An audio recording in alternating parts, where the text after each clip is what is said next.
Se o Estado não pode efetuar imediatamente o pagamento do montante previsto na condenação que reconheceu o direito do credor à restituição do indébito tributário, e esse montante é superior às obrigações definidas como de pequeno valor, como fica a questão do cômputo da fluência dos juros moratórios? Súmula vinculante número 17, na tela. Durante o período previsto no parágrafo 1º do artigo 100 da Constituição, não incidem juros de mora sobre os precatórios que neles sejam pagos. Só um detalhe, essa súmula foi editada antes da emenda constitucional que alterou o artigo 100, a emenda constitucional 62 de 2009. Atualmente, o parágrafo 1º mencionado nessa súmula é o parágrafo 5º. Vamos fazer a leitura do dispositivo constitucional para interpretarmos com mais clareza o teor da súmula vinculante 17. Na tela. Artigo 100, Constituição Federal. Os pagamentos devidos pelas fazendas públicas federal, estaduais, distrital e municipais, em virtude de sentença judiciária, far-se-ão exclusivamente na ordem cronológica de apresentação dos precatórios e à conta dos créditos respectivos, proibida a designação de casos ou de pessoas nas dotações orçamentárias e nos créditos adicionais abertos para este fim. Parágrafo 5º, que é o parágrafo 1º mencionado na súmula. É obrigatória a inclusão no orçamento das entidades de direito público de verba necessária ao pagamento de seus débitos, oriundos de sentenças transitadas em julgado, constantes de precatórios judiciários apresentados até 1º de julho, fazendo-se o pagamento até o final do exercício seguinte, quando terão seus valores atualizados monetariamente. Então notem, a súmula vinculante número 17 entende que não há fluência de juros moratórios do período de 1º de julho até 31 de dezembro do exercício financeiro seguinte, justamente em razão do que está previsto no parágrafo 5º do artigo 100. Vamos a um exemplo na tela. Maria Clara ingressa com ação de repetição de indébito tributário contra a União em 2012, pedindo a restituição de 80 mil, pagos indevidamente a título de imposto de renda. A sentença que reconheceu o indébito tributário foi publicada em 2015 e transitou em julgado em 28 de fevereiro de 2018. O magistrado encaminha à presidência do Tribunal Regional Federal, a que está subordinado, os documentos necessários para a autuação do processo administrativo de precatórios.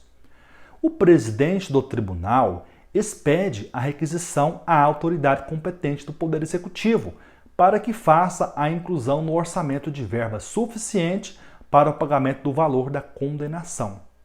A inclusão é feita no dia 1º de julho de 2018. Vamos analisar. Os juros moratórios, nesse caso, eles começaram a fluir a partir do dia 28 de fevereiro, que é o trânsito em julgado da sentença. Lembram que a fluência dos juros moratórios é a partir da data do trânsito em julgado? O pagamento do indébito deverá ocorrer até o dia 31 de dezembro de 2019, conforme o artigo 100, parágrafo 5º da Constituição. Os juros moratórios não incidem a partir do dia 1º de julho de 2018 até 31 de dezembro de 2019, por força da súmula vinculante 17. Se o pagamento não for realizado em 31 de dezembro de 2019, os juros voltarão a fluir a partir do dia 1º de janeiro de 2020. Então, sintetizando, em relação aos juros moratórios, o termo inicial dos juros moratórios é a data do trânsito em julgado da sentença que reconheceu o direito ao indébito tributário, ou melhor, que condenou a Fazenda Pública a restituir o tributo pago indevidamente. Entretanto, se o montante da condenação for superior ao valor definido em lei pelo ente político como obrigação de pequeno valor, esse montante deverá ser incluído em precatório. O precatório, por força do artigo 100 da Constituição Federal, é uma espécie de requisição judicial que é remetida à autoridade pública competente para que insira no orçamento e o pagamento seja feito, se incluído até o dia 1º de julho, até o último dia do exercício financeiro seguinte, conforme vimos. O que você precisa ficar atento, conforme o exemplo, é que do dia 1º de julho até o dia 31 de dezembro do exercício financeiro seguinte, não haverá fluência dos juros. Quanto à correção monetária, o raciocínio é diferente. A jurisprudência do STJ firmou-se no sentido de que a correção monetária, diferentemente dos juros, tem por termo inicial a data do pagamento indevido. Na tela. Quanto à correção monetária, conforme pacífica jurisprudência do Superior Tribunal de Justiça, o termo inicial é a data do pagamento indevido. Vide súmula 162 do STJ. Na repetição de indébito tributário, a correção monetária incide a partir do pagamento indevido. Então, muita atenção. O termo inicial de fluência dos juros moratórios é a data do trânsito em julgado da sentença. O termo inicial da correção monetária é a data do pagamento indevido. A fluência dos juros moratórios é suspensa nas datas do dia 1º de julho até 31 de dezembro do exercício financeiro seguinte. Não há suspensão da fluência da correção monetária. Qual será o prazo para pleitear a restituição de tributo pago indevidamente? O CTN responde: 5 anos. O que você precisa ficar atento qual é o termo inicial.